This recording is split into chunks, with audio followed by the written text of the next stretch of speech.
వేదిక మీద ఉన్నటువంటి పెద్దలందరికీ నమస్కారం.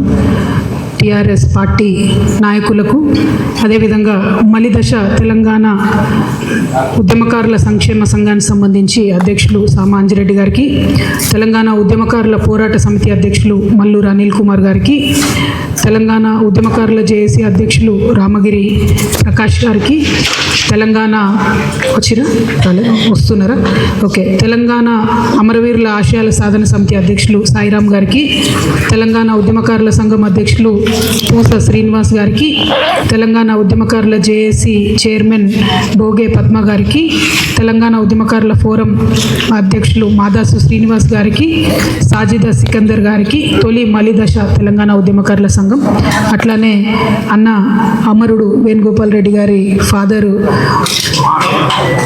మేనమామ గారు వారు ఉన్నారు. అట్లానే మన వేదిక మీద మధు గారు, మా అన్న చందన్న, గోపు సదానందం గారు, అంటే ఇక్కడ ఉన్న ప్రతి ఒక్కరు కూడా ఉద్యమకారులే. ఎవరు ఉద్యమంలో లేని వాళ్ళు అయితే ఇక్కడ ఉన్నట్టు నాకు కనబడతలేదు. అందరం కూడా ప్రతి ఒక్కరం ఉద్యమకారులమే ఇక్కడ ఉన్నాం. ఇవాళ మనం ఈ కార్యక్రమాన్ని ప్రారంభించుకోవడం అమరవీరులకు నివాళులర్పించుకొని ప్రారంభం చేసుకున్నాం. అది మనకు అన్ఫార్చునేట్లీ అనాలే, ఒక గత 60-70 ఏళ్ళ తెలంగాణలో కూడా ఎప్పుడైనా మనం బిడ్డల్ని పోగొట్టుకుంటూనే ఉన్నాం. దాన్ని బట్టి మళ్ళీ ముందుకు అడిగేస్తూనే ఉన్నాం.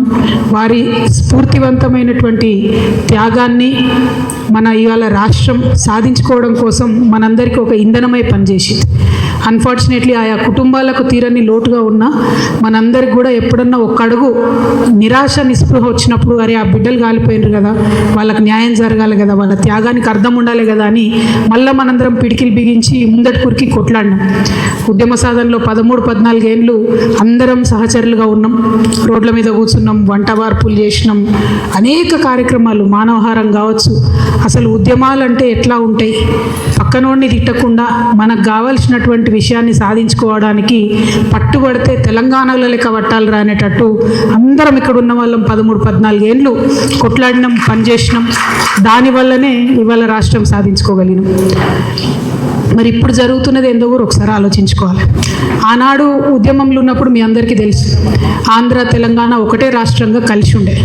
కలిసి ఉన్నప్పుడు మనం ఎప్పుడు విమర్శ చేసినా, మన ప్రాంతానికి అన్యాయం జరిగింది అని ఎప్పుడు చెప్పినా ఆంధ్ర ప్రజలు ఏమనేది కాదు.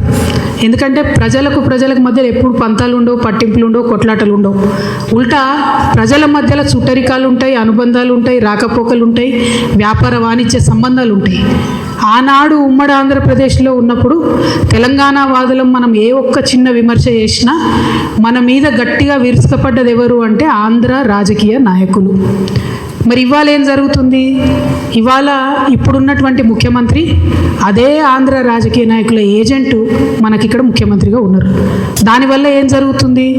గత 10 ఏళ్లలో 12 ఏళ్లలో అంతకుముందున్న ప్రభుత్వం అధికారంలో ఉన్నప్పుడు ఏమైంది, ఏం కాలేదని పక్కన పెడితే ఒక భయం ఉంటుండే. ఒక లైన్ దాటొద్దు, తెలంగాణ వాదాన్ని కించపరిచే విధంగా వ్యవహారం చేయొద్దు అని ఒక భయం, ఒక కట్టుబాటు ఉండే. ఇప్పుడేం జరిగింది? ఎక్కడ పడితే అక్కడ అడ్డగోలుగా ఆంధ్రోళ్ళ విగ్రహాలు పెట్టుకుంటూ, ఎక్కడ పడితే అక్కడ ఎవరు పడితే వాళ్ళు ఇష్టం వచ్చినట్టు మాట్లాడు. అయితే ఆ మాట్లాడడం వెనుక కూడా ఉట్టిగా ఆషామాషిగా జరుగుతలేదు. దాని వెనుక ఒక కుట్ర ఉంది, అది మనం గమనించాలి. ఇవాళ తెలంగాణ రాష్ట్ర అవతరణ దినోత్సవం రోజు తెలంగాణ ఉద్యమ ఆకాంక్షల గురించి మాట్లాడాలి, తెలంగాణ అభివృద్ధి గురించి మాట్లాడాలి. అక్కేంద్ర ఆంధ్రోళ్ళ గురించి మాట్లాడుతుందని అందరికి అనుమానం రావచ్చు. కానీ తెలంగాణ ఉద్యమకారుల ఆకాంక్ష, తెలంగాణ ఉద్యమ ఆకాంక్ష మొట్టమొదటి వరుసలో ఏంటిది? మన అస్తిత్వాన్ని కాపాడుకోవడం, మన ప్రాంతాన్ని కాపాడుకోవడం, మన ఐడెంటిటీని కాపాడడం కోసం. ఇవాళ ఏం జరుగుతుంది? అక్కడ ఆంధ్రప్రదేశ్ రాష్ట్రం సపరేట్ అయ్యి మనలాగానే ఇవాళ 12 ఏళ్ళు నుండి 13వ సంవత్సరం వస్తుంది. ఈ 13 ఏళ్లలో అంత పెద్ద నాయకులు అన్ని పార్టీల అధికారంలోకి వచ్చినా అక్కడ కనీసం రాజధాని నగరం కట్టుకోలేకపోయినారు ఇప్పటి వరకు వాళ్ళు. అంతకుముందు ఆంధ్ర తెలంగాణ ఎందుకు కలిసినాయి? తెలంగాణ చక్కగున్న తెలంగాణ ఎందుకు ఆంధ్రలో వచ్చి కన్నేసి కలుపుకున్నారు? ఎందుకంటే ఇక్కడ రాజధాని బాగుంది కాబట్టి, కర్నూలులో మేము గుడారాలలో ఉంటున్నాం కాబట్టి మేము తెలంగాణలో కలవాలి, తెలంగాణతో కలుపుకోవాలని చెప్పి ఆనాడు మాట్లాడింది. ఇవాళ ఏం జరుగుతుంది?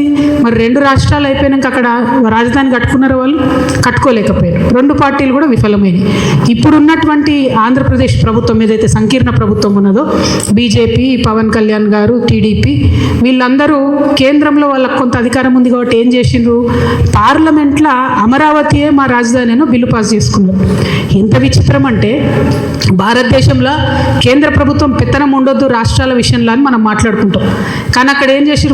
వాళ్ళ అసెంబ్లీలో తీర్మానం చేసుకోవాలి రాజధాని ఎక్కడని. తీర్మానం చేసుకోకుండా పార్లమెంట్లో తీర్మానం చేసి చేయంగానే ఏమైంది? అపోజిట్ ఉన్నటువంటి జగన్మోహన్ రెడ్డి గారు, మీరు ఈ తీర్మానం చేసిరు కరెక్టే, కానీ ఇందులో మావిగన్ అంటే మచిలీపట్నానికి, వైజాగ్కి, గుంటూరుకి అన్యాయం జరుగుతుంది కాబట్టి ఆ ప్రాంతాలను కూడా కలుపుకొని అక్కడ ప్రభుత్వ భూమి ఎక్కడుంది, మీరు అక్కడ రాజధాని చేయండి అని ఆయన పొలిటికల్ బాంబ్ వేసిండు వీళ్ళ మీద. ఏంగానే ఏమైనారే, మేము ఇంత పార్లమెంట్ దాకా పోయి చట్టం చేసుకొని వస్తే ఈ పొలిటికల్గా మనకు లాభం దొరకలేదేంది, దీన్ని కన్ఫ్యూజ్ చేయాలి, ఆగం చేయాలి, ఆంధ్ర ప్రజల అటెన్షన్ డైవర్ట్ చేయాలి అంటే ఏం చేయాలి? తెలంగాణలో మీద పడి ఏడవాలి. అప్పుడేమైతే ఆంధ్ర ప్రజలు మొత్తుకుంటారు, అరే వీళ్ళేంద్ర తెలంగాణ అది ఇదని. సో ఈ అటెన్షన్ డైవర్షన్లు ఏం చేసిండ్రు?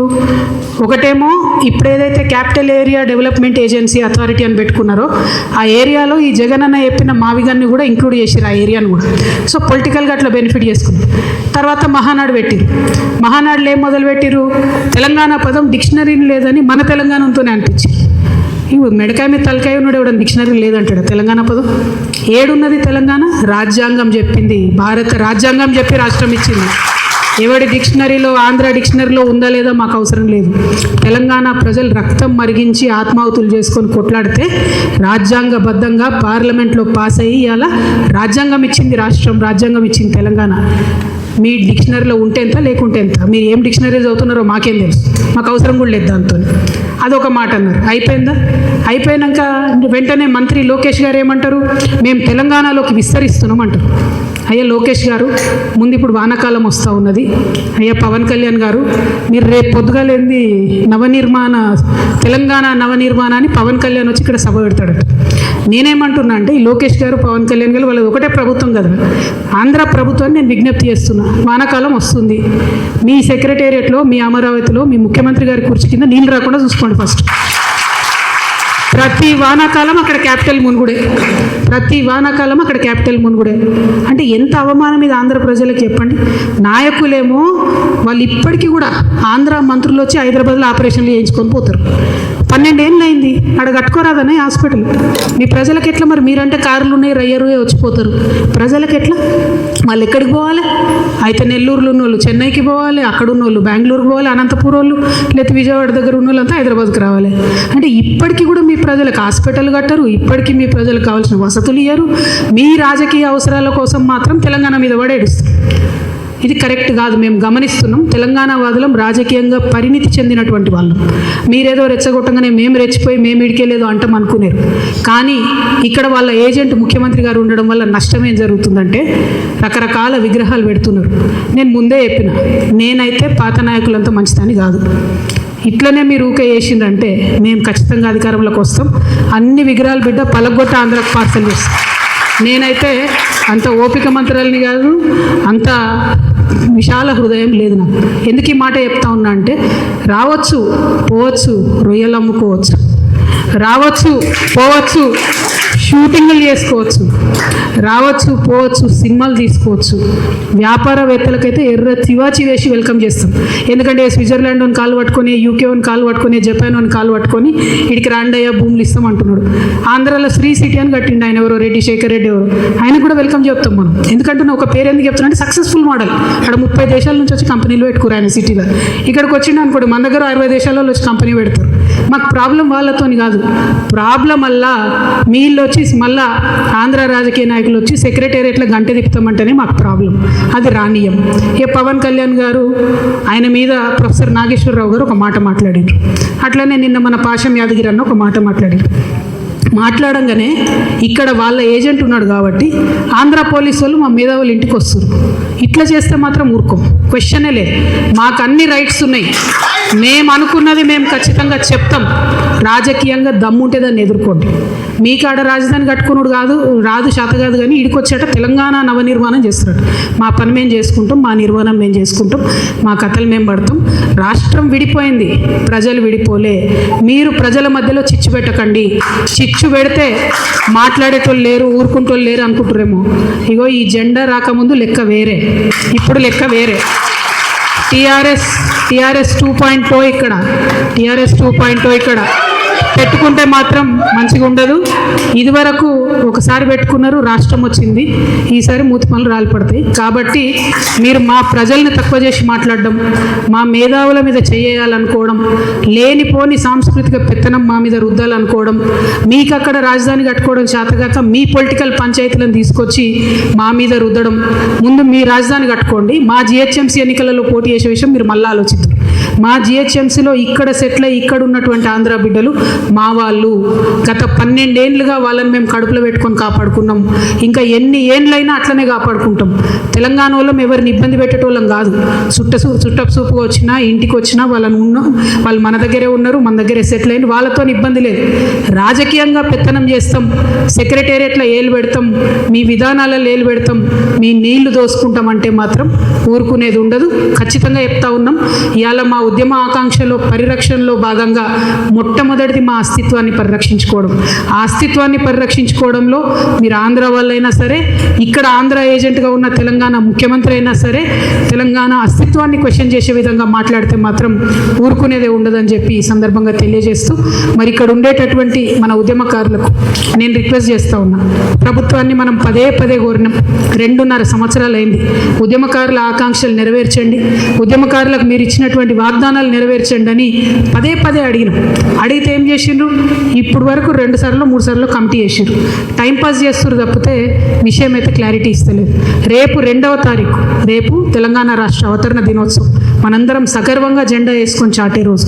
రేపు ముఖ్యమంత్రి గారికి మేమందరం ఇక్కడ నుండి ఈ రౌండ్ టేబుల్ వేదికగా డిమాండ్ చేస్తూ ఉన్నాం. ఏదైతే మీరు మేనిఫెస్టోలో ఉద్యమకారులకు హామీ ఇచ్చిండ్రో అది రేపు ప్రకటించండి. కమిటీలు జాలిగా, టైంపాసులు చాలు, కాకమ్మ కబుర్లు చాలు. కేకేలు పీకేలు ఇవన్నీ మాకు వద్దు. మాకు కావాల్సింది ఏంటిది? మీరు ఉద్యమకారులకు ఏదైతే ల్యాండ్ ఇస్తామన్నారో 250 గజాలు అది ఇవ్వండి. మీరు ఉద్యమకారులకు అమరవీరుల కుటుంబాలకు ఏదైతే పెన్షన్ ఇస్తామన్నారో అది ఇవ్వండి. ఏమేమైతే మీరు వాగ్దానం చేసిరో అది ఇవ్వండి. కేవలం కోదండరాం సారు ఒకరిద్దరు బెనిఫిట్ అయితే సరిపోదు.